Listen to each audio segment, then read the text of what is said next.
Hello guys, আসসালামু আলাইকুম। Welcome back to my channel Lutfa village cooking. তো বন্ধুরা, আশা করছি সবাই খুবই ভালো আছেন।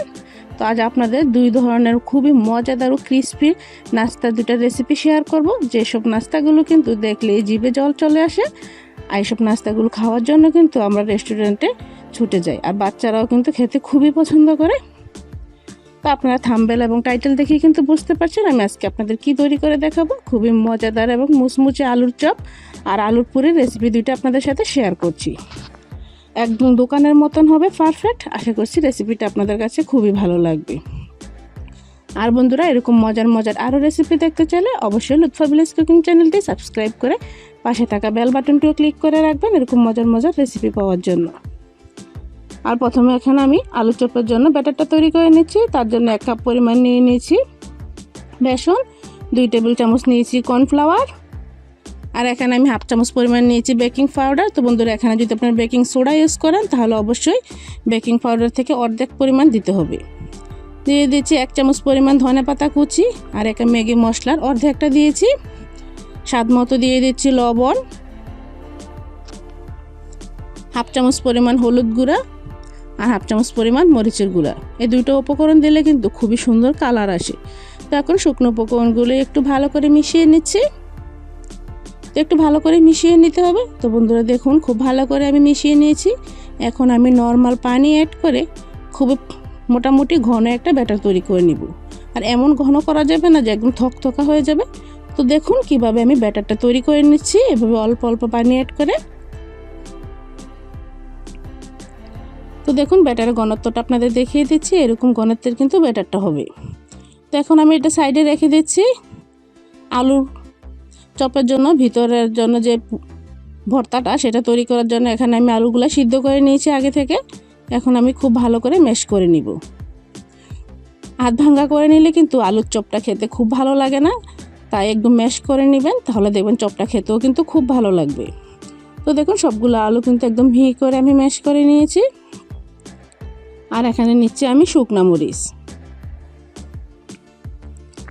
চাইলে এখানে কিন্তু আপনারা কাঁচা মরিচ দিয়েও করতে পারেন, তবে শুকনা মরিচ দিলে কিন্তু ফ্লেভারটা খুবই ভালো আসে।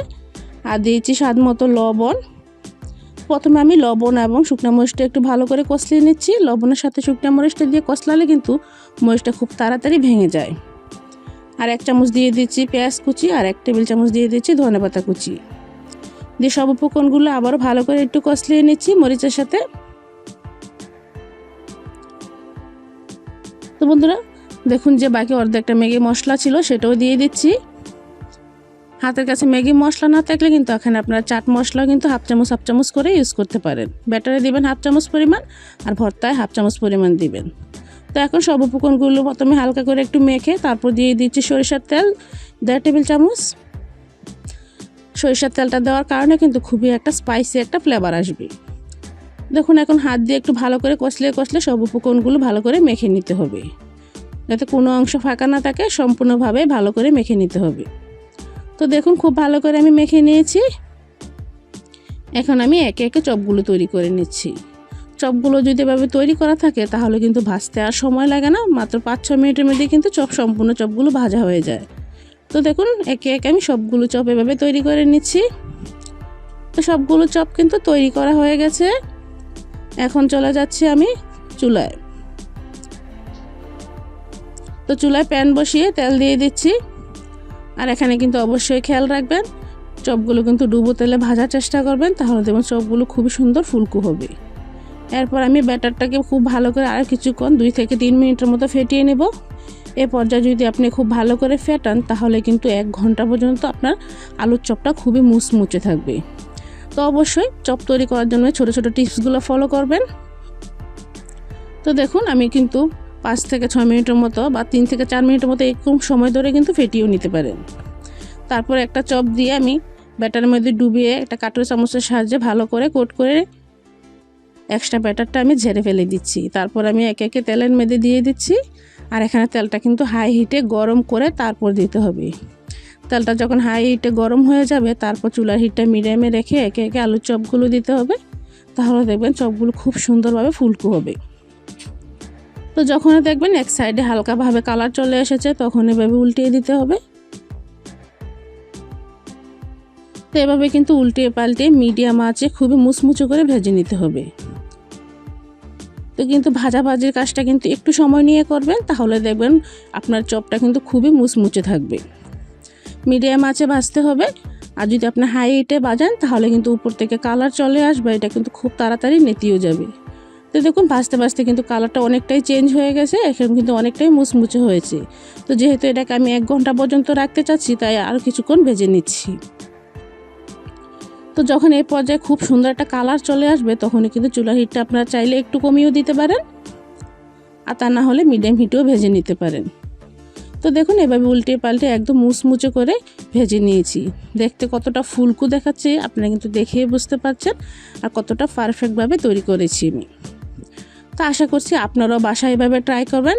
এভাবে ট্রাই করলে আপনার চপও কিন্তু পারফেক্টভাবে হবে। দেখে কিন্তু বন্ধুরা জিভে জল চলে আসতেছে, যে দেখবে সে কিন্তু খেতে ইচ্ছে করবে। তো বন্ধুরা যে রেসিপিটা দেখবে তার কিন্তু খেতে খুবই ইচ্ছে করবে, একদম জিভে জল আনার মতো মজাদার একটা রেসিপি। তো আশা করছি এই রেসিপিটা আপনাদের কাছে খুবই ভালো লাগছে। তো ভালো লাগলে অবশ্যই আমাকে একটু কমেন্ট করে জানাবেন যে চপের রেসিপিটা আপনাদের কাছে কেমন লেগেছে। তো চলে যাচ্ছি নেক্সট ভিডিওতে। তো এখন আমি তৈরি করে দেখাচ্ছি আপনাদের আলুর পুরি। আলুর পুরোটা একদম ফুলকো ফুলকো এবং মুচমুচে করার জন্য প্রথমে এখানে নিতে হবে ময়দা। এখানে কিন্তু আটা ব্যবহার করা যাবে না। আর দিচ্ছি স্বাদ মতো লবণ, 1 টেবিল চামচ সাদা তেল। তো তেলটা খুব ভালো করে মেখে নিতে হবে। এ পর্যায়ে যদি বন্ধুরা আপনারা ময়ামটা খুব পারফেক্টভাবে করতে পারেন, তাহলে কিন্তু আপনার পুরিটা খুবই ফুলকো থাকবে, আর এটা কিন্তু 8 ঘন্টা বা 45 মিনিট পর্যন্ত একদম ফুলকো থাকবে।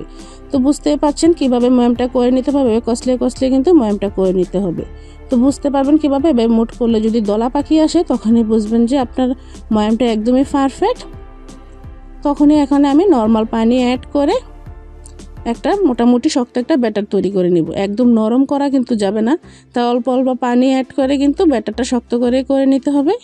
আর এখানে খেয়াল রাখবেন কুসুম গরম পানি বা একদম ঠান্ডা পানিও ইউজ করা যাবে না, নর্মাল পানি অ্যাড করে কিন্তু ডোটা তৈরি করে নিতে হবে। তো আপনি দেখেই বুঝতে পারছেন ডোটাকে এরকম শক্ত করে আমি তৈরি করে নিয়েছি। এখন আমি উপরে একটু তেল লাগিয়ে নিচ্ছি, যেহেতু এটাকে আমি কিছুক্ষণ রেস্টে রাখবো যাতে উপর থেকে ড্রাই না হয়ে যায়। তো এখন আমি ঢাকনা দিয়ে ঢেকে 10 মিনিটের মতো রেস্টে রেখে দিচ্ছি। তার ফাঁকে আমি ভিতরের জন্য পুরটা তৈরি করে নিচ্ছি। তো এখানে কিন্তু আলুটা আমি সিদ্ধ করে রেখেছি আগে থেকেই। তো বন্ধুরা যেহেতু এখানে ছোট সাইজের আলু, তাই এখানে আমি 5টা আলু নিয়েছি। যদি বড় সাইজের হয় তাহলে আপনারা 2টা নিলেও হবে। তো এখন আলুটা খুব ভালো একদম মিহি করে ম্যাশ করে নিতে হবে, তা না হলে কিন্তু পুরিটার ভিতর থেকে বেরিয়ে আসবে। আর একদম চিকন করে কুচি করে কাটা পেঁয়াজ নিয়ে নিয়েছি 1/2 চামচ পরিমাণ, আর স্বাদ মতো লবণ, আর একদম অল্প পরিমাণে চিলি ফ্লেক্স। তো ঝালটা আপনাদের মতো করে অ্যাডজাস্ট করে নেবেন। আর অল্প পরিমাণে দিয়ে দিচ্ছি সরিষার তেল। তো এখন আমি পুরটা খুব ভালো করে আমি মেখে নিচ্ছি। তো আলুটা খুব ভালো করে মেখে নিতে হবে, সব উপকরণগুলো যাতে আলুর মধ্যে খুব ভালোভাবে মিক্স হয়ে যায়। তো দেখুন এটাও কিন্তু মাখা হয়ে গেছে। তো 10 মিনিট পর ফিরে এলাম, আমাদের ডোটা কিন্তু পারফেক্টভাবে সেট হয়ে গেছে। এখন আমি হাত দিয়ে আরও কিছুক্ষণ মেখে নিব, 1 থেকে 1.5 মিনিটের মতো এভাবে একটু মেখে নিতে হবে, তাহলে আপনার লুচিটা খুবই ফুলকো হবে। তারপর লম্বা একটা রোলের মতো তৈরি করে ছোট ছোট করে লেচি কেটে নিচ্ছি। তো বন্ধুরা এখন একটা হাতে লেচি নিয়ে একদম গোল গোল করে শেপ দিয়ে নিচ্ছি। এভাবেই কিন্তু সবগুলো করে নিতে হবে।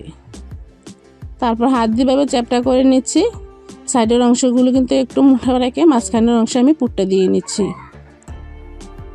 তারপর সাইডগুলো খুব ভালো করে এভাবে চেপে চেপে জয়েন করে নিতে হবে। মুখটা খুব ভালো করে মুড়িয়ে নিতে হবে, তা না হলে কিন্তু লুচি আপনার পুরিগুলো ভাজার সময় ভিতর থেকে পুরটা বেরিয়ে আসতে পারে। তো এভাবে আমি সবগুলো পুর ঢুকিয়ে তৈরি করে নিয়েছি। তারপর একটা পুরি নিয়ে হাতে এভাবে চ্যাপটা করে নিতে হবে যে লেচিটা আমি। তো প্রথমে আমি হাত দিয়ে চেপে চেপে একটা তৈরি করে দেখাচ্ছি, আর আরেকটা আপনাদের আরেকভাবে তৈরি করে দেখাবো। তো দেখুন এভাবে হাত দিয়ে চেপে চেপে করলেও কিন্তু হয়ে যায়। খুব সুন্দর করে গোল শেপ দিয়ে নিতে হবে। আর একটা আপনাদের আমি বেলে দেখাচ্ছি। তো বেশিক্ষণ বেলা লাগবে না, 2-1টা বেলা দিলেই কিন্তু একটা পুরি তৈরি হয়ে যাবে। তো এভাবে 2ভাবেই কিন্তু আপনারা পুরিটা তৈরি করতে পারেন। তো দেখুন বন্ধুরা তৈরি হয়ে গিয়েছে। তো সবগুলো পুরি কিন্তু এভাবে আমি তৈরি করে নিয়েছি। এখন চলে যাব পুরিটা ভাজার জন্য। তার জন্য চুলায় প্যান বসিয়ে আবারও তেল দিয়ে দিচ্ছি। তেলটা যখন গরম হয়ে আসবে তখন আমি পুরিটা দিয়ে দিচ্ছি। একদম গরম করা যাবে না, হালকা গরম থাকা অবস্থায় কিন্তু পুরিটা দিতে হবে। তারপর ভাবে একটু হালকা উপর থেকে প্রেস করে দিবে, তাহলে দেখবেন খুব সুন্দরভাবে আপনার পুরিটা ফুলে যাচ্ছে। এই দেখুন খুব সুন্দর করে কিন্তু ফুলে গেছে। উপর থেকে হালকা করে এভাবে প্রেস করবেন, তাহলে দেখবেন পুরিটা খুব সুন্দর করে ফুলে গেছে। তো এখন আমি একটু উল্টে পাল্টে একদম পুরি বাজারে যেরকম কালার হয় এরকম কালার করে ভেজে নিব। এটা কিন্তু একদম ব্রাউন কালার করা যাবে না, হালকা ব্রাউন কালার করে আমি ভাজবো। তো আপনারা যদি সাদা সাদা রাখতে চান সেক্ষেত্রে কিন্তু পুরিটা বেশিক্ষণ ফুলকো থাকবে না, তাই এভাবে হালকা করে ব্রাউন কালার করে ভাজবেন, তাহলে দেখুন পুরিটা অনেকক্ষণ পর্যন্ত ফুলকো ফুলকো থাকবে। তো বন্ধুরা দেখুন আরেকটা আপনাদের ভেজে দেখাচ্ছি। এটা কিন্তু দেওয়ার 2-1 মিনিটের মধ্যেই কিন্তু ফুলে যাবে। দেওয়ার সাথে সাথেই কিন্তু এভাবে হালকা করে প্রেস করবেন, তাহলে দেখবেন খুব সুন্দর করে ফুলে উপরে চলে এসেছে। দেখেই বুঝতে পারবেন রেসিপিটা কতটা পারফেক্ট হয়েছে। বাজারের মতোই কিন্তু আপনি একদম ঘরে বসে তৈরি করে নিতে পারবেন। তো এভাবে আমি সবগুলো পুরি কিন্তু ভেজে নিয়েছি। দেখতে কতটা সুন্দর ও লোভনীয় দেখাচ্ছে। তো আশা করছি বন্ধুরা রেসিপিটি আপনাদের কাছে ভালো লেগেছে। এই দুইটা রেসিপি আপনাদের কাছে কেমন লেগেছে তা কিন্তু অবশ্যই কমেন্টে জানাবেন। যদি ভালো লেগে থাকে প্লিজ ছোট্ট একটা লাইক দিবেন, আর আপনার ফ্রেন্ডস অ্যান্ড ফ্যামিলির মাঝে বেশি বেশি শেয়ার করবেন। আর এরকম মজার আরও রেসিপি দেখতে চাইলে অবশ্যই লুৎফা ভিলেজ কুকিং চ্যানেলটি সাবস্ক্রাইব করবেন। আর বন্ধুরা যারা ফেসবুক পেজ থেকে দেখছেন তারা অবশ্যই আমার পেজটাকে ফলো দিবেন। তো আজ এখানেই শেষ করছি, নেক্সট ভিডিওতে আবারও দেখা হবে। আল্লাহ হাফেজ, আসসালামু আলাইকুম।